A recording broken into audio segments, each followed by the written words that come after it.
আসসালামু আলাইকুম ভিউয়ার্স, আশা করি সবাই ভালো আছেন। আমিও আপনাদের দোয়া এবং আল্লাহর অশেষ রহমতে ভালো আছি।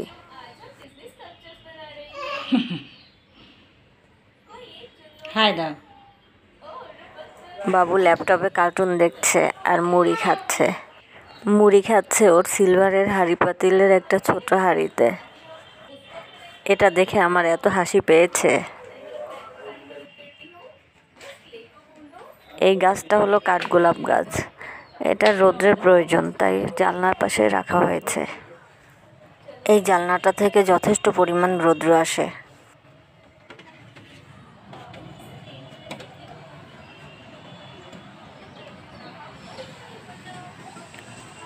বাইরে সকাল থেকে বৃষ্টি হচ্ছে। বৃষ্টি দেখতে আমার খুব ভালো লাগে। বৃষ্টির পানি ধরতে আরও বেশি ভালো লাগে। এখন শীতকাল না হয়ে যদি বর্ষাকাল হতো তাহলে বাইরে হাত দিয়ে বৃষ্টির পানি ধরতাম।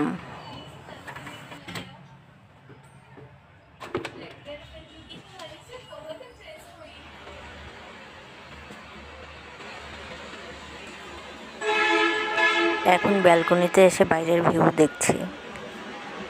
বাইরে লোকজন খুব কম।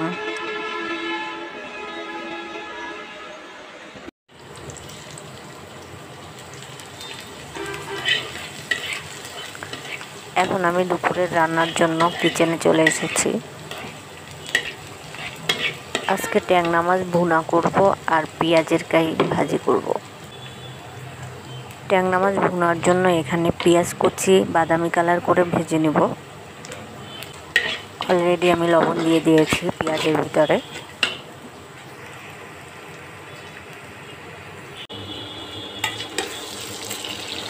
এখানে আমি পেঁয়াজের কাইটা ডিম দিয়ে ভেজেছি। এই রেসিপিটা খুবই সহজ, তাই আর আপনাদের সাথে শেয়ার করলাম না। তারপরেও যদি কোনো আপু দেখতে চান তাহলে আমাকে কমেন্টস করে জানাতে পারেন। পেঁয়াজের কাই ভাজিটা আমরা খুব পছন্দ করি।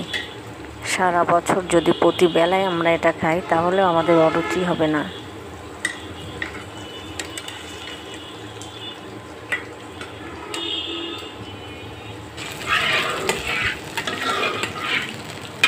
এদিকে মাছ ভুনার পেঁয়াজে পানি দিয়ে দিলাম। এখন দিয়ে দিচ্ছি 1 চামচ মরিচ, 1 চামচ হলুদ। এখন মশলাটা কিছুক্ষণ কষিয়ে নেব।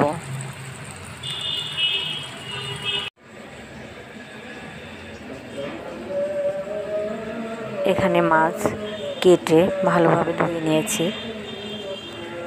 ট্যাংরা মাছ কোটা সব থেকে সহজ।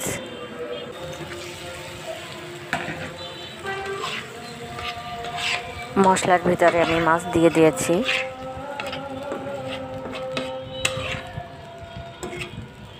কিছুক্ষণ মাছ কষিয়ে নেব। আর ট্যাংরা মাছ করতে সময়ও কম লাগে, যেহেতু এই মাছের কোনো আঁশ থাকে না। এখন মাছ কষানো হয়ে গেছে।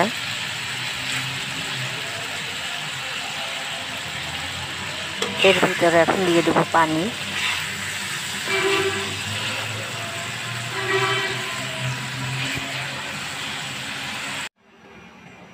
এর ভিতর পানি দিয়েছি। এখন কিছুক্ষণ রান্না করে নেব। এখানে পেঁপে কেটে ধুয়ে রেখেছি ভর্তা দেওয়ার জন্য। গ্যাস্ট্রিকের রোগীদের প্রতিদিনই পেঁপে খাওয়া উচিত।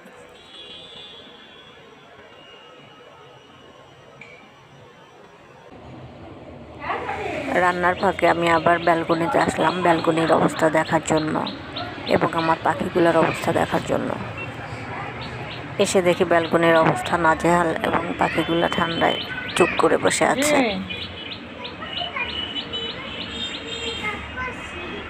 বৃষ্টি আর বাতাস কমে গেলে ব্যালকনিটা পরিষ্কার করে নিব।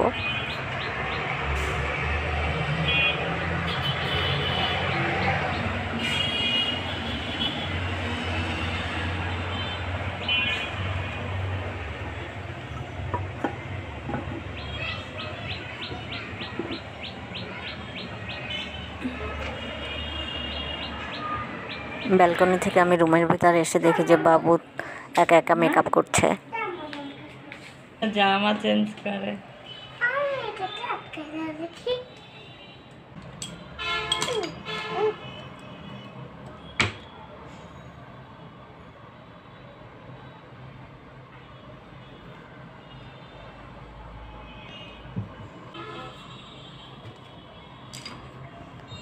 ও একা একা প্রায় সাজে, সাজাগোজা হয়ে গেলে একটু পরেই আবার একা একা মুখ ধুয়ে আসে।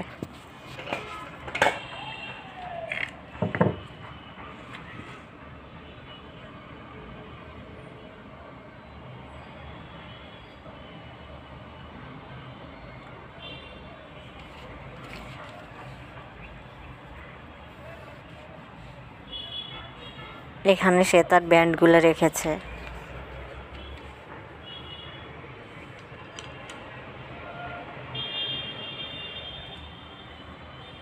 সে আবার যেখান থেকে যেটা নেয় সেখানেই সেটা ইউজ করার পর রেখে দেয়।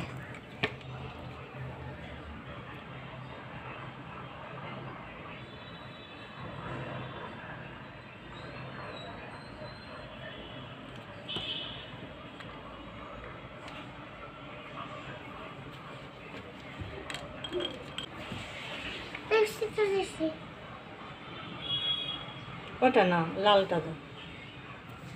দুইটাই দিচ্ছ, রেইনবো কালার করে ফেলছে। দেখি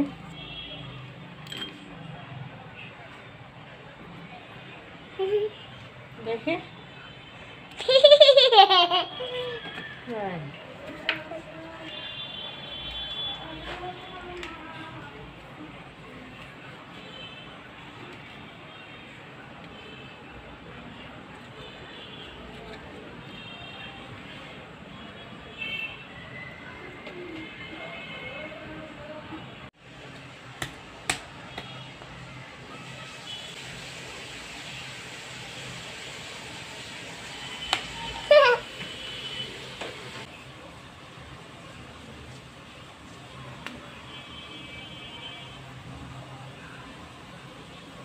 তার সাজা দেখতে দেখতে এদিকে আমার মাছ পুড়ে যাওয়ার উপক্রম হয়েছে।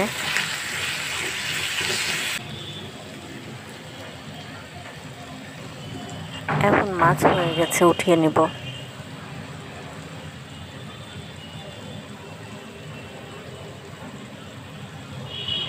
এখন ভাত বসিয়ে দিয়েছি পেঁপে ভর্তা দিয়ে।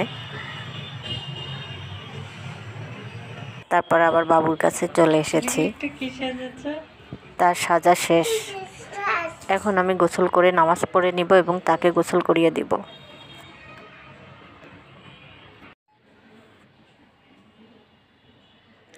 আমি গোসল করে নামাজ পড়ে নিয়েছি। বাবু সোনাকেও গোসল করিয়ে দিয়েছি, এখন সে নামাজ পড়ছে।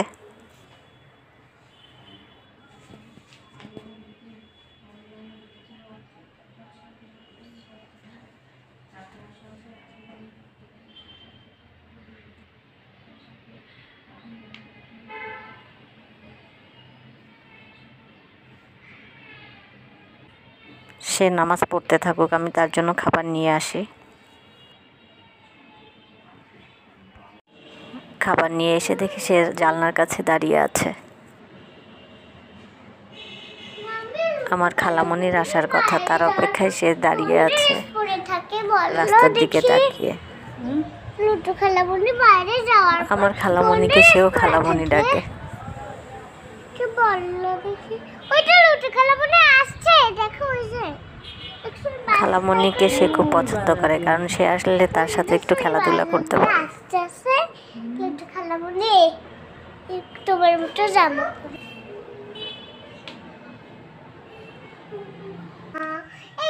বাবুকে বললাম খালামণি বাসায় আসতে আসতে তুমি খেয়ে নাও। আমার ভিডিওটি যদি একটু ভালো লেগে থাকে তাহলে প্লিজ একটি লাইক দেবেন এবং আমার চ্যানেলটি সাবস্ক্রাইব করবেন, আর পাশে থাকা বেল আইকনটি প্রেস করবেন যাতে আমি ভিডিও ছাড়ার সাথে সাথে আপনাদের কাছে নোটিফিকেশন পৌঁছে যায়।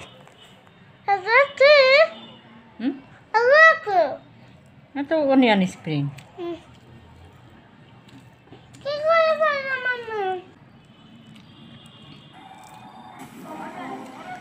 এখন আমি আপনাদের কাছ থেকে বিদায় নিচ্ছি। আপনারা ভালো থাকেন, সুস্থ থাকেন এবং আমার জন্য দোয়া করবেন। আল্লাহ হাফেজ, আসসালামু আলাইকুম।